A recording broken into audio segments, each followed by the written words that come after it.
बिस्मिल्लाहिर्रहमानिर्रहीम, अस्सलाम वालेकुम। लास्ट लेक्चर में हमने माइटोसिस और इसकी स्टेजेस के बारे में डिस्कस किया था। हमने डिस्कस किया था कि माइटोसिस की दो मेन स्टेजेस हैं, कैरियोकाइनेसिस और साइटोकाइनेसिस। हमने डिस्कस किया था कि karyokinesis is the division of nucleus and cytokinesis is the division of cytoplasm या होल सेल। हमने ये भी डिस्कस किया था कि कैरियोकाइनेसिस की 4 सब फेजेस हैं, that are prophase, metaphase, anaphase और टेलोफेज। आज के लेक्चर में हमने साइटोकाइनेसिस की डिटेल डिस्कस करनी है। साइटोकाइनेसिस क्या है? That is the division of whole cell और साइटोप्लाज्म। हम डिस्कस करेंगे कि साइटोकाइनेसिस का प्रोसेस एनिमल सेल में किस तरह से होता है और प्लांट सेल में कैसे होता है। आइए हम देखते हैं, पहले एनिमल सेल का देखते हैं। In case of animal cell हमने देखा था कि साइटोकाइनेसिस का प्रोसेस कैरियोकाइनेसिस के प्रोसेस से बात होता है। यानी कि आप ये कह सकते हैं कि न्यूक्लियस की डिवीजन और साइटोप्लाज्म की डिवीजन दोनों अलग अलग प्रोसेसेस हैं। एनाफेज स्टेज के अंदर साइटोकाइनेसिस का प्रोसेस शुरू हो जाता है। एनाफेज में कॉन्ट्रैक्टाइल रिंग बनना शुरू होता है जो कि सेल के सेंटर में बनता है। याद रखिएगा कि एक्स्ट्रामैक्रोट्यूब्यूल सेल के सेंटर में सिग्नल सेंड करती हैं, जिसकी वजह से यहाँ पे प्रोटीन कलेक्ट हो जाती है और वो प्रोटीन एक्टिन और मायोसिन है जो कि एक रिंग की फॉर्म में सेल के सेंटर में आ जाती है।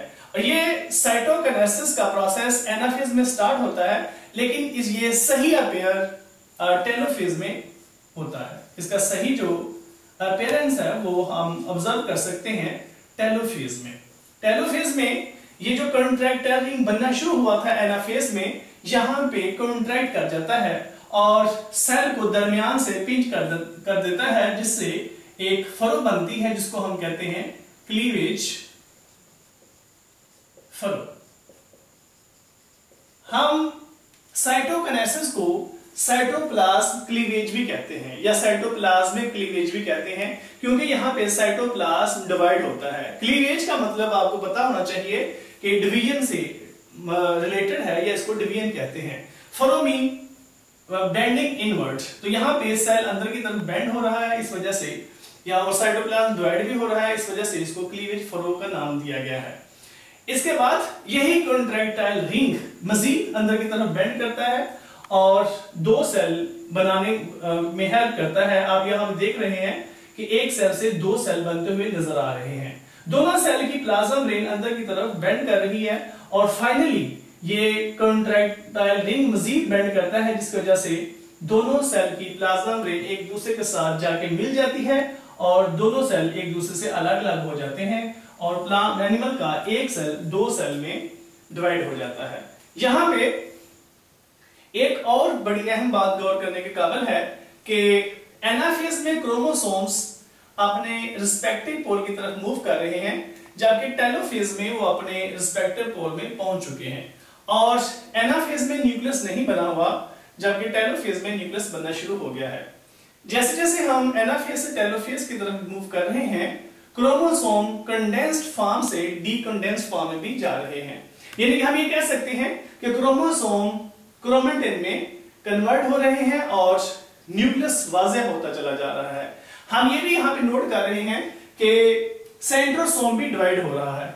यहाँ एनाफेज में अगर हम गौर करें तो एक सेल के अंदर हमें 2 सेंट्रोसोम नजर आ रहे हैं 2 पोल में। लेकिन अगर हम लेट टेलोफेज में देखें, यानी कि जहां पे 2 सेल डिवाइड हो रहे हैं, यहां पे देखें तो सेंट्रोसोम एक सेल में जबकि दूसरा सेंट्रोसोम दूसरे सेल में जा रहा है। फाइनली ये सेंट्रोसोम भी डिवाइड होगी, एक सेंट्रोसोम एक सेल में मूव कर गया और दूसरा सेंट्रोसोम दूसरे सेल में इस तरह से आ गया। यानी कि आप ये कह सकते हैं कि सेल के सेंट्रोसोम अलग अलग हो गए हैं। In case of plant cells, the process of cytokinesis या डिवीजन ऑफ साइटोप्लाज्म और cell is totally different as compare to animals. वो कैसे? प्लांट सेल के बाहर एक रिजिड सेल वॉल पाई जाती है, जो कि प्लांट सेल को क्लीवेज फरो से रोकती है। यानी कि आप ये कह सकते हैं ये इतनी रिजिड होती है कि प्लांट सेल अंदर की तरफ बेंड नहीं कर सकता। और इसके प्लांट सेल में, इनके हाई प्लांट सेल के अंदर सेंट्रियोल नहीं होते। सेंट्रियोल ना होने की वजह से आप ये कह सकते हैं कि सेंट्रियोल यहाँ पे स्पिंडल फाइबर्स नहीं बनाते। सेंट्रियोल्स की जगह या सेंट्रोसोम की जगह पे एनालोगस रीजन पाया जाता है। इस जगह पे एनालोगस रीजन है जो स्ट्रक्चर में सेंट्रियोल से डिफरेंट है, लेकिन इसका फंक्शन वैसा ही है जैसा सेंट्रियोल का है।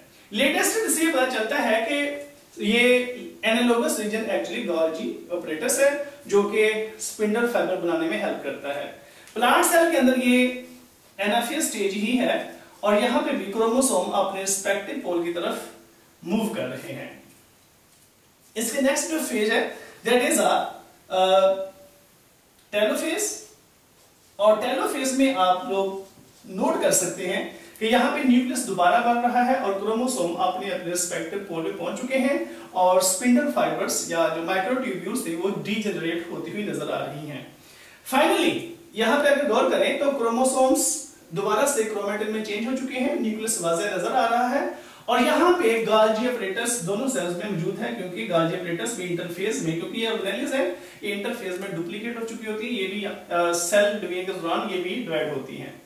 यहाँ पे अगर गौर करें तो बड़ी इंपॉर्टेंट बात जो कि प्लांट सेल और एनिमल सेल के अंदर नहीं थी कि गोल्जी ऑपरेटस वेसिकल बनाता है और ये वेसिकल सेल के सेंटर में अरेंज होते हैं और यहाँ पे गोल्जी ऑपरेटस ये वेसिकल बनाता जाता है और ये सेल के सेंटर में अरेंज होकर एक आप कह सकते हैं कि लंबी सी स्ट्रेन बना देते हैं, एक चेन बना देते हैं।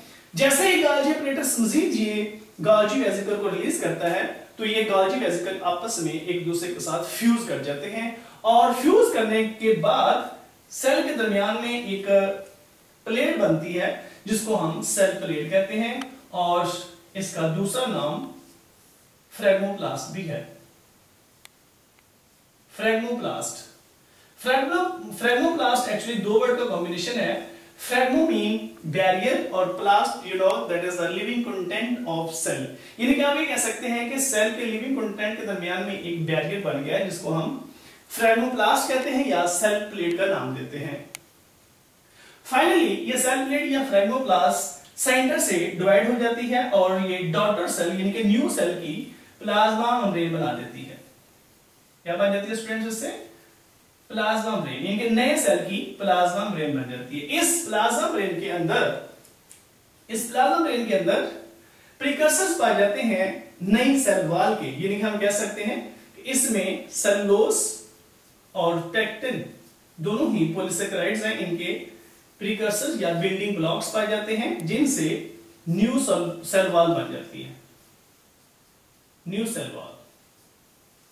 तो यहां पे गौर करें कि प्लांट का सेल जहां से डिवीजन शुरू हुई थी वहां पे प्लांट का सेल काफी बड़ा था, लेकिन जहां पे डिवीजन खत्म हो रही है वहां पे अगर गौर करें तो प्लांट का सेल आपको काफी छोटा ही नजर आएगा, यानी कि आप ये कह सकते हैं कि वो हाफ हो गया है। प्लांट के सेल को दोबारा अपने ओरिजिनल साइज में आने के लिए मजीद 3 फेजेस में से गुजरना पड़ता है। प्लांट में ग्रोथ, प्लांट सेल की या प्लांट के अंदर ग्रोथ की 4 फेजेस हैं, जिनमें पहली फेज आपके सामने मुकम्मल हुई है, that is the cell division. इसके बाद आता है सेल एलोंगेशन, इसके बाद मैच्योरेशन और 4th नंबर पे आती है डिफरेंशिएशन।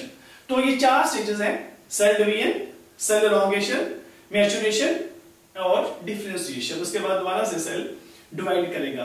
तो इस तरह से आप ये कह सकते हैं कि सेल दोबारा से ओरिजिनल साइज में आएगा, ओरिजिनल में साइज में आने के बाद दोबारा से ये डिवाइड करेगा। समटाइम ऐसा भी होता है कि जो सेल मैच्योर या डिफरेंशिएटेड होते जाते हैं वो जोन ऑफ डिवीजन से बिहाइंड जाते हैं और वो अपना फंक्शन परफॉर्म करने लग जाते हैं, यानी कि सेल जब डिफरेंशिएट हो जाता है तो वो प्रॉपर फंक्शन भी परफॉर्म करने लग जाता है। ये सेल डिवीजन मोस्टली आप कह सकते हैं कि जोन ऑफ डिवीजन यानी कि मेरिस्टेम्स में होती है। तो ये स्टूडेंट्स हम प्लांट्स में और एनिमल सेल के अंदर हमने साइटोकाइनेसिस का प्रोसेस देखा है। आप दोनों का कंपैरिजन कर सकते हैं कि एनिमल सेल के अंदर सेंट्रोसोम पाए जाते हैं जो कि एस्टर से बनाते हैं और एस्टर से कॉन्ट्रैक्टाइल रिंग बनता है, लेकिन ये मैकेनिज्म प्लांट सेल के अंदर एब्सेंट होता है। और प्लांट्स एनिमल सेल के अंदर सेल अंदर की तरफ बेंड कर सकता है, लेकिन ये एबिलिटी सेल वॉल होने की वजह से प्लांट सेल में नहीं पाई जाती। इस तरह से प्लांट सेल के अंदर गोल्गी ऑपरेटस इन्वॉल्व होता है और फ्रेगमोप्लास्ट बनता है। ये एबिलिटी एनिमल सेल के अंदर नहीं होती। मोस्टली प्लांट एनिमल सेल जब डिवाइड होता है तो वो नया सेल पेरेंटल सेल के तकरीबन बराबर होता है, लेकिन in case of plant cell जो नया प्लांट सेल बनता है वो पेरेंटल सेल की निस्बत काफी छोटा होता है। तो ये स्टूडेंट्स दोनों के दरमियान में काफी ज्यादा डिफरेंसेस हैं, दोनों के साइटोकाइनेसिस के प्रोसेस के अंदर काफी डिफरेंस है। तो ये आपसे एमसीक्यूज में भी और शॉर्ट क्वेश्चन पूछे जा सकते हैं।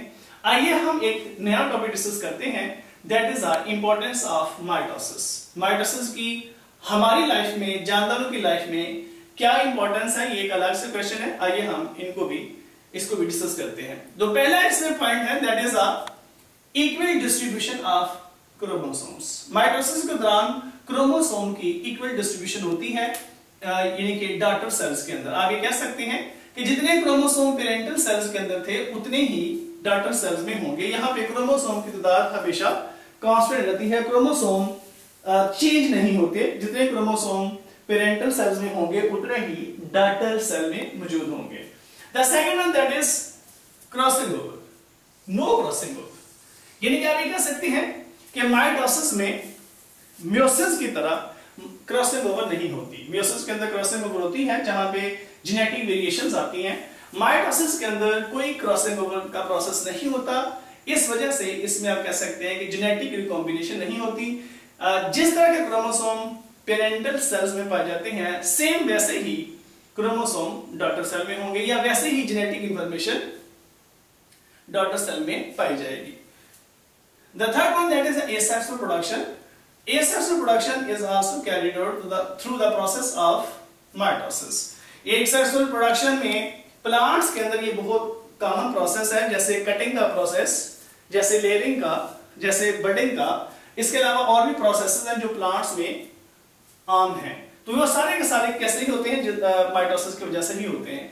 इसके अलावा दो बड़ी इंपॉर्टेंट टेक्निक्स हैं जिसमें शामिल है टिश्यू कल्चर और क्लोनिक। टिश्यू कल्चर एक ऐसी टेक्निक है जिसमें हम प्लांट का टिश्यू लेते हैं और किसी लिक्विड मीडियम के अंदर उसको ग्रो करवाते हैं और उससे एक नया प्लांट बन जाता है, और ये प्रोसेस भी माइटोसिस की वजह से होता है। इन केस ऑफ एनिमल्स, हम एनिमल की क्लोनिंग करवाते हैं। क्लोनिंग एक ऐसा प्रोसेस है जिसमें हम किसी जानदार की आइडेंटिकल कॉपी पैदा करते हैं, किसी सेल की आइडेंटिकल कॉपी पैदा करते हैं through the process of asexual production, और ये भी ज्यादातर माइटोसिस की वजह से होता है। The next one that is the regeneration. Regeneration is the ability to regain the lost body parts. तो regeneration में एनिमल्स के अंदर और प्लांट्स के अंदर ये प्रोसेस पाया जाता है जिसमें कोई भी ऑर्गेनिज्म अपने लॉस्ट बॉडी पार्ट्स को दोबारा से रीगेन कर सकता है। जैसे लिजर्ड है, लिजर्ड की अगर टेल कट जाए तो दोबारा से ग्रो कर जाती है। इन केस ऑफ स्टारफिश, स्टारफिश के अगर आर्म्स कट जाएं तो वो दोबारा से रीग्रो कर जाते हैं। तो ये आप इसमें एग्जांपल भी लिख सकते हैं। The next one that is wound healing, जख्मों का बनना। तो जख्म, अगर किसी को ये जख्म अपेयर होते हैं बॉडी के ऊपर, तो उनकी हीलिंग यानी कि वहां पे जो नए सेल बनेंगे वो भी माइटोसिस के जरिए से ही होंगे। It is very important process of the mitosis that is the growth and development. Growth and development is very important process in all living organisms, और ये भी माइटोसिस की वजह से होता है। जो डेवलपमेंट का प्रोसेस है वो जाइगोट से शुरू होता है।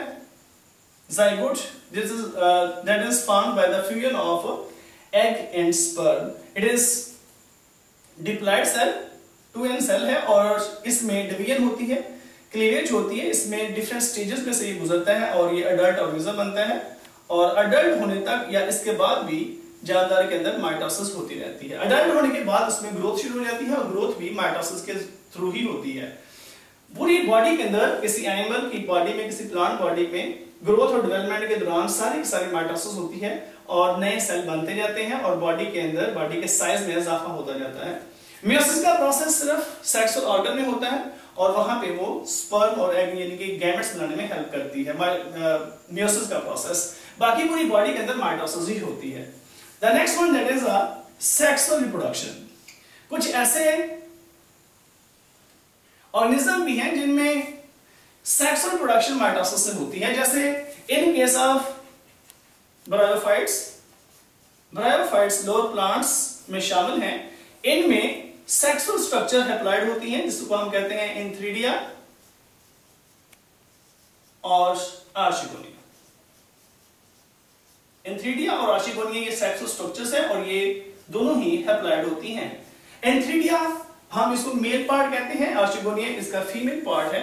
फीमेल सेक्सुअल पार्ट और मेल सेक्सुअल पार्ट। एंथ्रीडिया में स्पर्म्स बनते हैं या एंथ्रोजॉइड्स कहते हैं और आर्चिगोनिया में एग्स बनते हैं और ये दोनों ही माइटोसिस के जरिए से होंगे।